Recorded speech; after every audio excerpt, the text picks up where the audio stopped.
Finally, कुछ तो बहुत exciting आया है and I'm happy to share it with you guys, and that is the DJI Osmo Pocket 4 Creator Combo.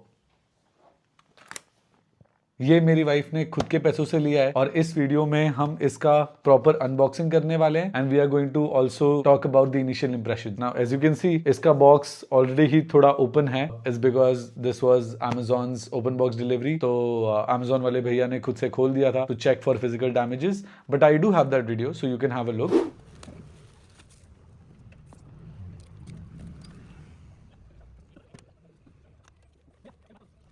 But after that, we'll jump right into what all do we get in this creator combo, whether this is value for money or should you buy the standard one and save some money of yours. And let's see initially how does it fare well. So as soon as you open this box, we see that you get two pouches. This is kind of heavy. And then there is the other one. We'll have a look at it. Along with that, you get some documentation and some stickers. So let's keep this aside. Now let's open up this guy. So I think this is the main carry pouch.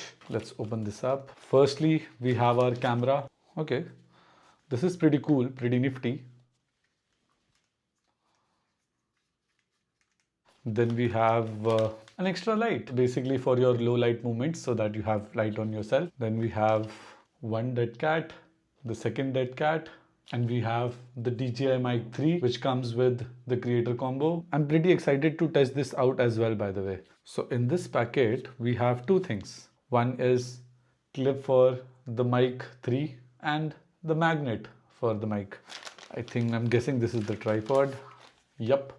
This is the tripod. This is the USB extender with a tripod mount so that you can mount your DJI Osmo Pocket 4 to a tripod. By the way, you don't get an extra battery, which you did with the Osmo Pocket 3. I checked. Unfortunately, I don't know why DJI is doing that, but we should have gotten that as well. And we have some pretty cables as well.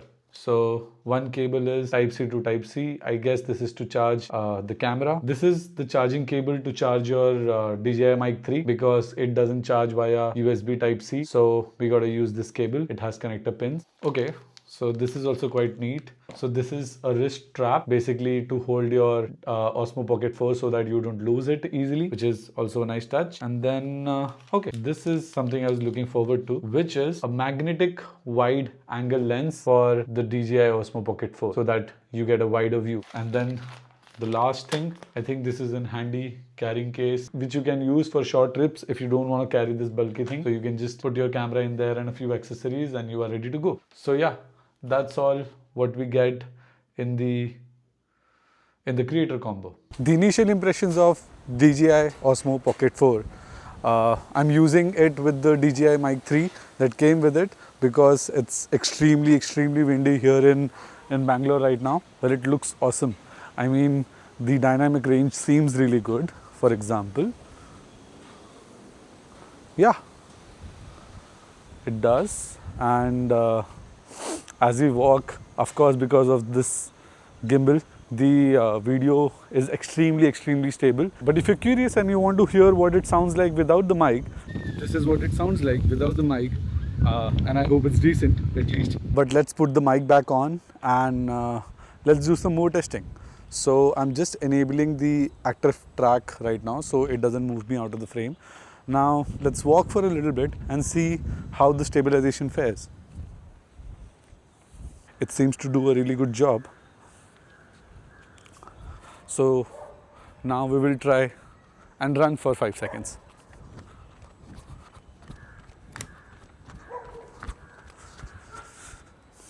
I mean, at the outset, it looks really cool because this is, I think, my first time I'm recording myself and I'm also able to see myself while recording. That's not entirely possible to do in phones. Not really if you do it with the front camera, but we all know it's not really great for vlogging. But if you are someone who uses the rear camera and cannot see yourself, then this tiny little screen is really helpful. It feels more natural to record yourself like this. Now let's take it back inside and do some more testing in low light, see how it performs, and also try out some of the accessories that have come with the creator combo.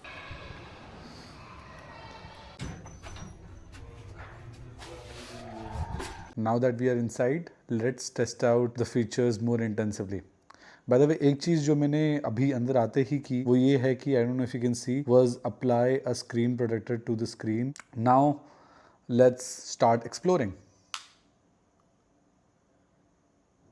This is the control to turn the camera to the front side and the back side and not lose the quality at all. This is where I think your joystick can be used to either zoom or move up and down. So that's nifty. Then I think this is a direct button for zoom. Yep.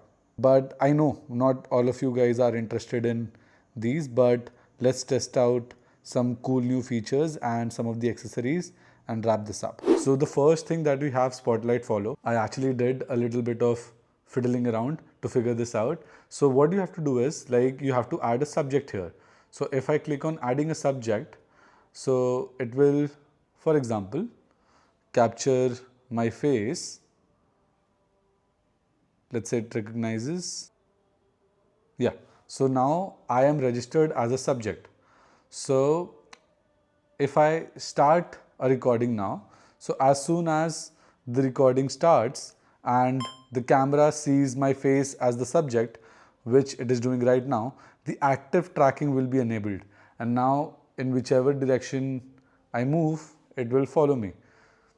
The benefit of this is, I feel, is different than what we did downstairs. In ideal scenario, when your subject is not registered, you have to double click on someone's face to start with the active tracking. And that's how the active tracking works. But I think adding a subject sets that by default. So whenever the camera records a particular person, whenever the camera recognizes a particular person, it starts the recording.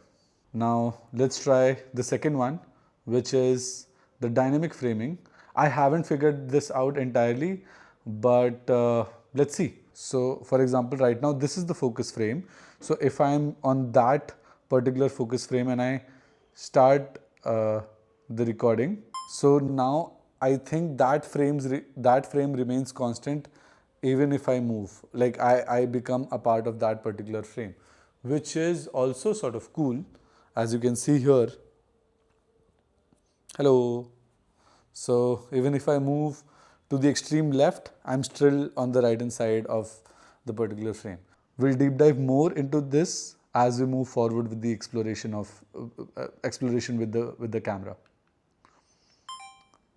And the third one seems pretty cool to me is a spin shot. I've never tried this before, but it basically means that I can do, I think turning it around would be better. So let's say if my television is something I want to capture as a spin shot, then I place it properly and start the recording and then I spin. Oh, my bad. I think we need to set it to the 180 degree for this particular environment. So now let's start.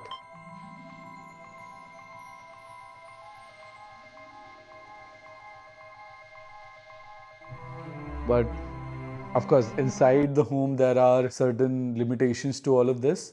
So we'll try to find a proper shot later on. Now let's start exploring the accessories that come with this particular camera. I'm actually pretty keen on trying the tripod that comes with it, but for that we need to attach this first. So yeah.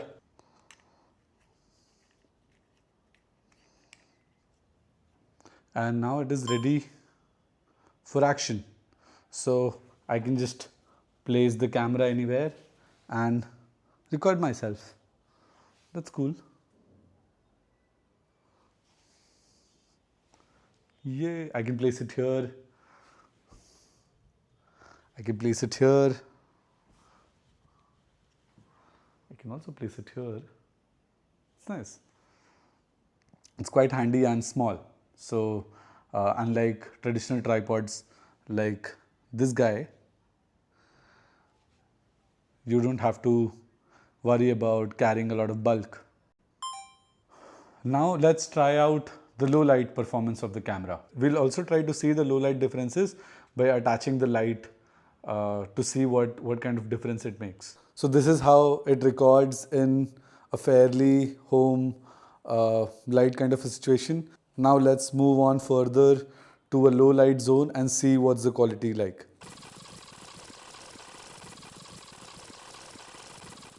On this tiny screen, it seems like it has become a little bit of grainy, but I mean, this entire area is quite dark. Without all of the light, it's difficult for me to see what all is placed where, but I think it is doing a fair enough job. PS, this is how you can control the light settings. You can turn it on and off. You can make it more bright or less bright. You can change the warmth, the color temperature of it. You can make it cool, natural, warm. So this is the same place we saw the indoor lighting shot before, and now I've attached the fill light that came with it. And now let's move on to the entirely low light situation and see how much this light really helps. I mean, as much as I can see, not talking about the room, but in the tiny screen, I look fairly well lit. So kudos to that. Let's see what kind of a difference it makes with this wide angle lens that we get. Let's have this frame for reference. And this is the standard lens, by the way. I've not attached the wide lens here. And as soon as I do, let's see what kind of a difference it makes. Ooh, that's seemed like a good improvement. Nice. अब आते हैं main सवाल पर. Is the DJI Osmo Pocket 4 Creator Combo worth it? Well, आप अगर बहुत serious हैं अपनी कंटेंट क्रिएशन जर्नी को लेकर, तो इसके साथ जो एक्स्ट्रा चीज़ें मिलती हैं, which I'll list down here, they do actually make the price difference worth it. But if you are someone who is trying it out casually, or they just like new cool things, and they don't see vlogging themselves a lot, then I won't suggest कि you should get the creator combo. You should stick with the normal Osmo Pocket 4, which is almost 12 to 15,000 rupees cheaper. And maybe in that case, you might also like to go with Osmo Pocket 3, which is also available at a much cheaper discount than the DJI Osmo Pocket 4. So yeah, that was it for this video. And if you like more such content, please share and subscribe to All Things Powered, because this is what we'll be doing. We'll be posting about tech and automobile all the time. So yes, also stay tuned, because अगला video होगा in-depth review of the DJI Osmo Pocket 4 इसके सारे accessories के साथ versus the iPhone 17 Pro. And let's see कौन सा camera किसके लिए बेस्ट है. Do you need it as an initial content creator, अगर आप एक शौकिया मेमोरी कैप्चरर हैं, या अपने फैमिली के फोटोग्राफर हैं, या एक प्रोफेशनल और let's say amateur content creator है, which is the bright choice for you. Will figure that out in the next video.